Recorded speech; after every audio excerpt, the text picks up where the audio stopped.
maybe not the sexiest thing on the auction lot today, but one of the better deals available out of 240 cars. And I would like to convey the importance of having discipline when you go to these auctions, or even a private sale, or Copart or IAA.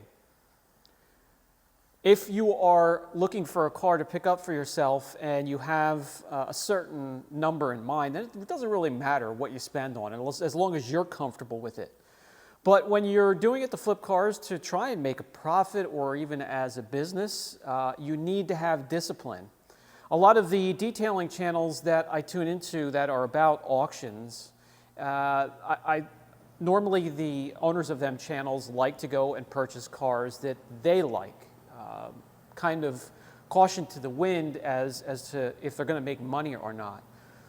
So what I'm trying to make this channel here a little bit more different is to show you, if you have some discipline, you can do both. You can pick up cars that you will enjoy and experience. I've never had a Honda, but also sell them for a bit of a profit, or at least break even. Now keep in mind, the time I put into these cars, I do get back because I get paid from YouTube. So the content slows me down a bit. If you were doing this in a real world situation, you would want to pick it up, unfortunately, put as little money as possible into it, get it out on the lot and sell it for a profit. I have a little bit of conflict with that, and I'm trying to have balance. I'm trying to do everything I can to restore these cars and show you how I do that in return. I enjoy doing it, so yeah, there's a little bit of balance, and you have to kind of keep in mind that this is a channel where I want to show you things, so we're really slowing the process down. This is a 2015 Honda Pilot. This is the larger one. This is the XL, EX-L, and it's a 3.5 liter V6 with a 5-speed transmission. Let's start under the hood this time. I can kind of share my experience with the size of the motor and the shape that the running gear is in at this moment.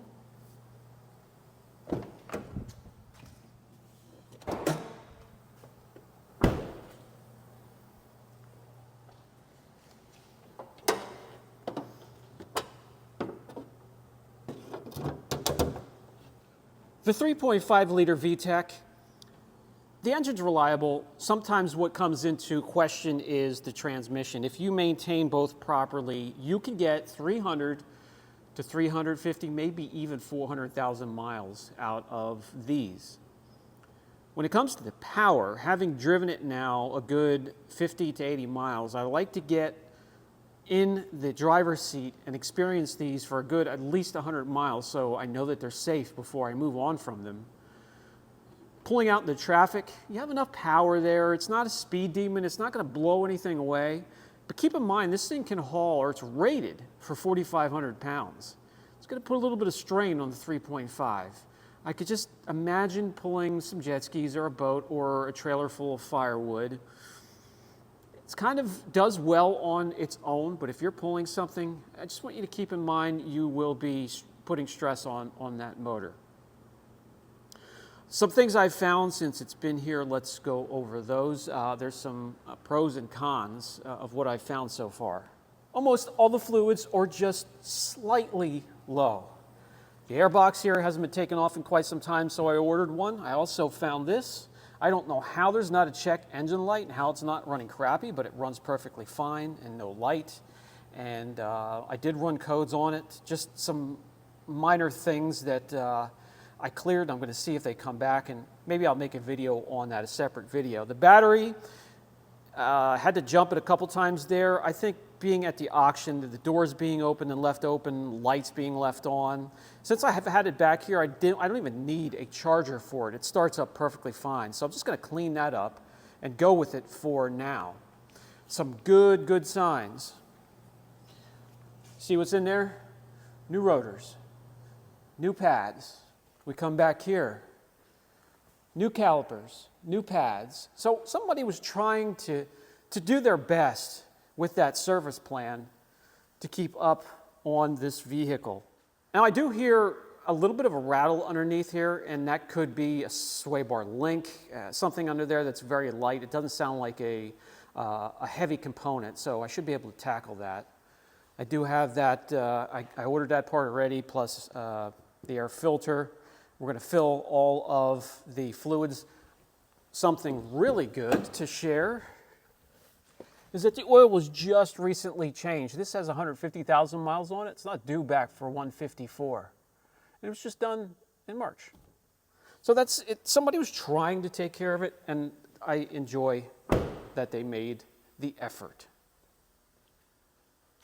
Let's head out on the road for a driving experience. Let's see what the 3.5 liter V6, 250 horsepower, 5-speed automatic, about 4,500 pounds worth of towing capacity, 18 miles per gallon city, 25 miles per gallon highway.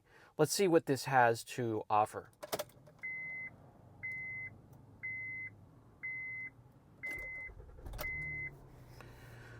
Of course, coming out of an auction, your fuel tank is going to be empty or damn near empty. So we have some fuel in it, some high test.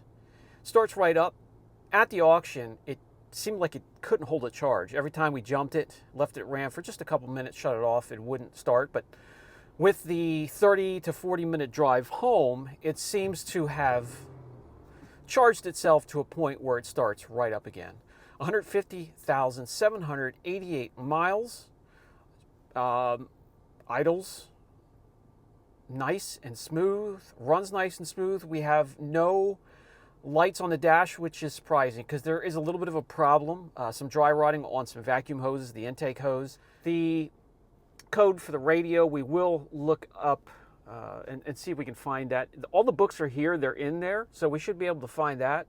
With the battery being dead a couple times, we just need that to power up to see if that works. I'm sure it does. Everything else works perfectly fine. So let's head out on the roadway. Can't wait to dig into this and give this a proper detail and bring it back to its former glory.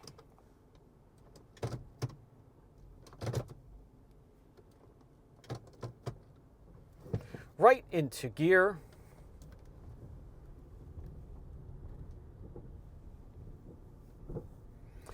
And every once in a while, you might be able to pick up the sound of that rattle underneath.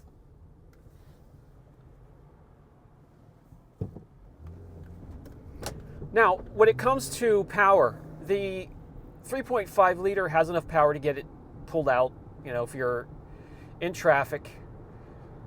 It's not the most powerful thing in the world. Now, this thing is way heavier than I thought it would be.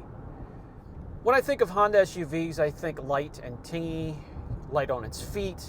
This thing has some weight to it. And because of that weight, it definitely absorbs bumps like these lines in the road very, very easily, and makes it comfortable.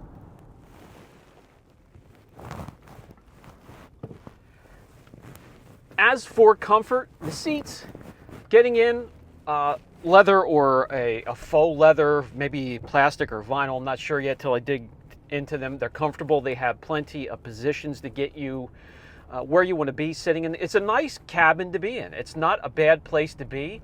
The ride, again, approaching 40 minutes on the way home, I had no problem with it. My back will tell me if I'm sitting in something that is very stiff, very responsive. I've had plenty of these supercars and sports cars that have no give whatsoever, and my back will let me know in about 40 minutes to an hour. This one here, got home and didn't really feel anything whatsoever. So it is a comfortable place to be, either on the highway or stop and go traffic.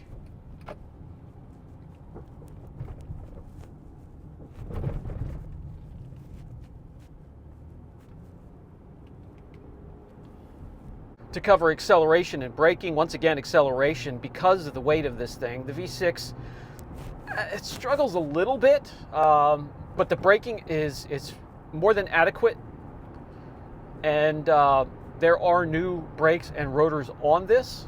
We'll take it a deeper look into it. We'll dig deeper to see if it needs anything else to be perfectly safe. Inspection on this is coming up, in Pennsylvania inspection anyway, in about 2 months or so. So we're going to have to prep it for Pennsylvania inspection. Steering wheel doesn't shake, it doesn't shimmy. You go on the brake, it doesn't shake. It doesn't veer off if you let go of the wheel to the left or right. This is in good shape. Okay, I get it. This is mostly a detailing channel, and it will remain that way. I'm going to sneak in some videos of me fixing mechanical issues on these vehicles. So let's see what I know you want to see. The paint needs help. It's black. Some spots that were overheated. The sun can do that, but that's mostly from heat. There are scratches. All 4 corners were put through hell. Headlights need to be restored. The plastic needs to be restored and protected. I'm going to show you what to do here. Obviously, the best and only way to get this back to a factory look is to sand it all the way down and respray it. We're going to try something first. I'll show you that. I think you'll enjoy that. Old PPF that's faded and cracked. We'll get that off of there. Some more plastics here and there that need to be restored. But overall, it's not bad. It's just really dirty and needs the swirls to be gone, needs to be shined up, and this thing will look fantastic. The wheels are bad. We're going to have to find something that works on them as well. Let's get to the interior. Oh, this here, I could show you the squeegee method of filling some of these deeper scratches in. I already have, I believe over the table there, I already have the Onyx Black ready to go. So we'll work on touch-up as well. The interior, in one piece, not torn up, but very dirty. Fingerprints everywhere. The sills are dirty. The seats, not torn up, but worn slightly. You got body oils and dirt everywhere. Steering wheel, not torn up. The dash, no cracks. Center console armrest, decent shape, just dirty. The storage compartments, dirty. This opens up, very dirty in there, very dirty in there. Glove compartment, dirty. Obviously, we just need to spend some time to clean this up, and this will look fantastic. The only thing that I didn't get to work yet, and we'll see if we can get it to work, I'll see if I can find the code since the battery's been dead so many times. And then before I go any further with the mechanical work, I'm going to hook up the OBD2 and check for codes as well. It's like every single meal was eaten in this vehicle. We'll take care of that. That's no problem. Third row seating. We have a juice box back there. Everything looks intact. It's just slightly dirty. Let's see what kind of storage we have back here. This is supposed to be automatic. It pops, but you need to give it help. It will close on its own. I may look into that. I don't know what the hell happened back here. Maybe I don't want to know, but we'll clean it up. Power supply, cup holders, seat belts. Pull that back, forward. You can pull the lever on this one, and you can fit a 4x8 particle board back here. So plenty of room with the larger Pilot. And it does work to close. Let's see if it closes and locks as well. Yeah, okay, no problem. Extended service plan, and there are records in there, so some stuff has been done. I can't show it because there's names on there. All of the books are here. Yes, it was a cheat day. I had to have a Coke Zero. Forgive me. Let's see if I can find the code for the radio and get that going at least. Well, to fire up the radio again seems rather simple. Is it going to be? I don't know. Let's try it. It says to hold the power button down for 3 to 5 seconds.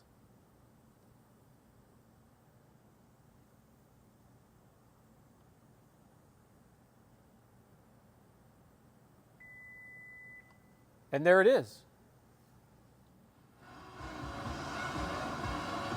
That was more like 5 to 10 seconds, but hey, who the hell's complaining? Everything works. Very happy about that. I don't understand what he's saying. Let's turn that off. Okay. Well, the first thing we do to dig into this is we're going to do a wash and talk. It's overdue. I just did one and it's overdue because we need to talk. Some of you down in the comment section still need to get into the right frame of mind with today's finishes. Because on that one, by the way, and check out the way that paint is coming out. I'm just going to give you a quick tease, but that paint really is coming out and has a huge turnaround. But some of the comments down in the comment section, I wouldn't have moved on to the next panel without removing that scratch completely. First of all, if it's through the clear, how the hell are you going to do that? Second of all, in today's finishes, you can't dig down that deep just to satisfy your own ego. So we are going to have a wash and talk, and we're going to talk about automotive finishes and why you need to stop chasing your ego for many reasons. For one, if you're doing this for a business, you're just cutting into your own profit margin. So we're going to cover that. I don't know when that's going to be. We do need to finish up on that one. I have quite a few videos on that, but I can't wait to dig into this one as well.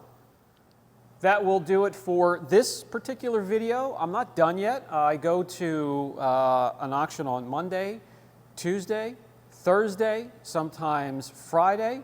And now that I have my license, I do want to fill up the lot, but I'm going to do it carefully and slowly. And you know, we're going to take our time on all of them to really turn them around, have them looking beautiful and safe and mechanically safe. So if you have any questions, down in the comment section. Brian from Apex Auction Car Reconditioning. I'll catch you in the next video.